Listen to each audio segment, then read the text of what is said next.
Okay, this is the 10th article of hundreds coming for my full disclosure to get guaranteed by the Constitution, serving others as an international consultant of economic and government choices. Now remember, federal and the state of Texas law require trusted banking practice, trusted ethics, and trusted financial advice to avoid the stockholders being liable for breach of fiduciary duties, lender's liability, and of course the multitude of the bank's felonies committed and retribution owed to the stockholders and others. Now on February the 6th, 2015, I delivered the agreed to strategy, exit strategy, to the banker, and I delivered the signed April land auctions contract. Now under the Dodd-Frank Wall Street Reform and Consumer Protection Act, these options are in place by law to avoid future bankruptcies, and this is one reason why the exit strategy of the April contract land auction was agreed to in the first place. Now the stockholders' banker barely glanced at the contract and immediately started price fixing. Why they would agree to an April land auction and then start whining about it and price fixing is beyond me. He started whining about my excessive equity properties, and some of them were listed on the reserve as a reserve auction draw lineup. So in other words, if you have more properties that people may be interested in, they can bid on the absolute and they can bid on the reserve auction lineup. And it's not a bad plan because somebody may be interested or two people may be interested. And of course, any financial advisor knows full well any reserve auction prices can be lowered before, during, or after an auction if you need to pay out. Then the banker throws a fit about my Star West retail housing development listed as an absolute auction. Later it was revealed that this was the same property that the bank director lawyer's son price fixed the bidding at a federal bankruptcy judge's ordered August 2015 land auction to in fact steal and develop my development themselves. At the meeting, I informed the banker that outside of the land that I was in the process of donating to the new Bushland School elementary site, the Star West retail housing development was ready to go on market to be developed. When you donate school in the middle of a development, it draws more development. And it's a way of paying back your community by donating land for all they've done for me. Then the untrustworthy banker financially advised me that he had spent several months pricing land in my Star West retail developments area. Had breached federal and state laws by unethically and financially advising me that my land was worth only a mere $1,500 an acre.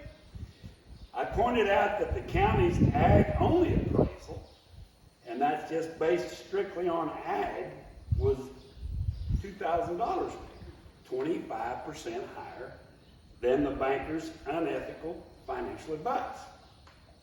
And I also pointed out that on my financial statements that the bank accepted and never disputed the facts was priced at $4,000 at 4.9K an acre, or almost $5,000 an acre, which is 227% higher than the banker's unethical financial advice. And of course, my price research, I knew better than this, and I knew it wasn't right. I knew he was giving me bad advice. And for my pricing research, proved beyond a shadow of a doubt that the stockholders' bankers' unethical financial advice was a scam. However, at the time, I didn't know who or why I was being scammed. Now, as you probably figured out by now, if this bank's this stockholders' bank would have spent as much time and energy taking care of their own investments, instead of trying to cheat me out of mine, the stockholders would never see a poor day. This took a lot of planning and a lot of filing and recording to try to cheat me out of my investment.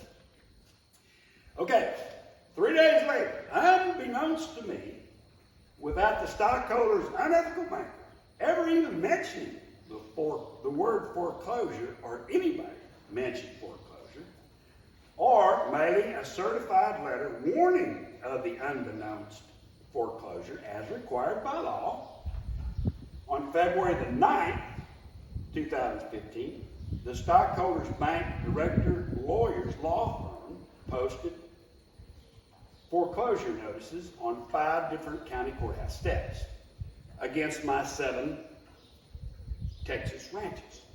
Now, miraculously, the bank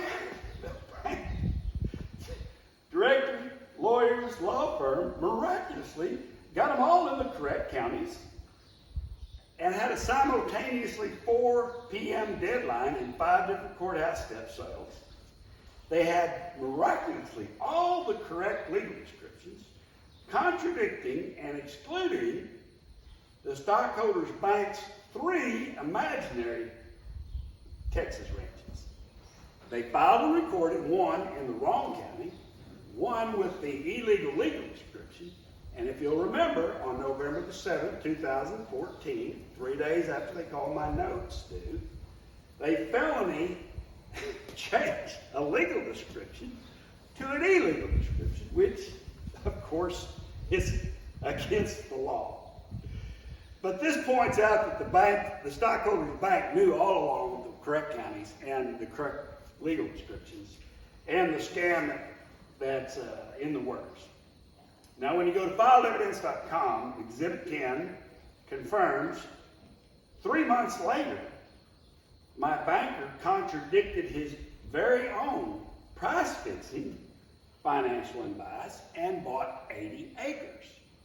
Now, this 80 acres he bought was 6 miles further out the country. Wasn't even located on a paved road.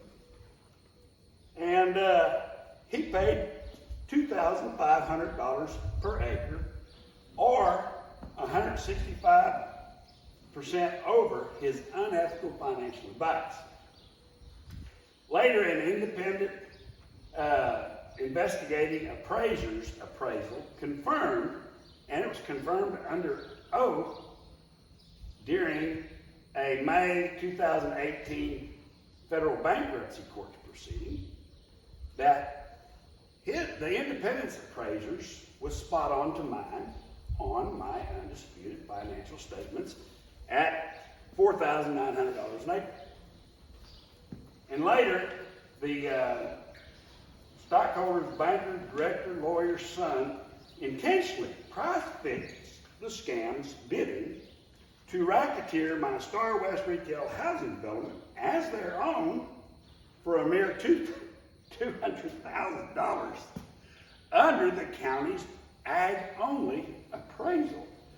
Of course, that doesn't include the development potential, strictly based on ag. They bought $200,000 under, and it was bought $1 million under my undisputed financial statements, and $3 million under my MLS listing and pricing at 3.5 million retail housing development, with the land being in the process of being donated to the school.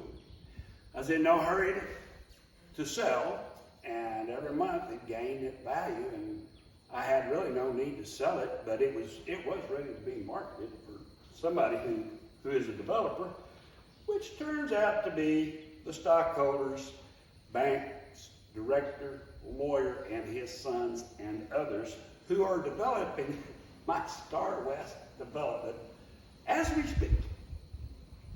Now, on International Consulting of Economic and Government Choices, free thinkers respect wishful thinkers' rights to belong to any organized political party, any organized religion, or any organized cartels. Judgmental thoughts control. However, these thought-controlled, self-sabotage, wishful thinkers' very own rights of freedom, rights to think for themselves, and the rights to cash flow their investments. Much like the banks was messing with the stockholders' investments through this multitude of felonies. Now, in any nation's unethical financial advised price fixing, racketeer collusion, and or inside premeditated scam trading is allowed in any nation, as any nation's self-sabotaging economic choices of high treason, such rulings will in fact destroy any nation's economy. Now, history reflects over and over, absolute power corrupts absolute. And has proven, history has proven beyond a shadow of a doubt, this type of economic self-sabotaging has toppled many a nation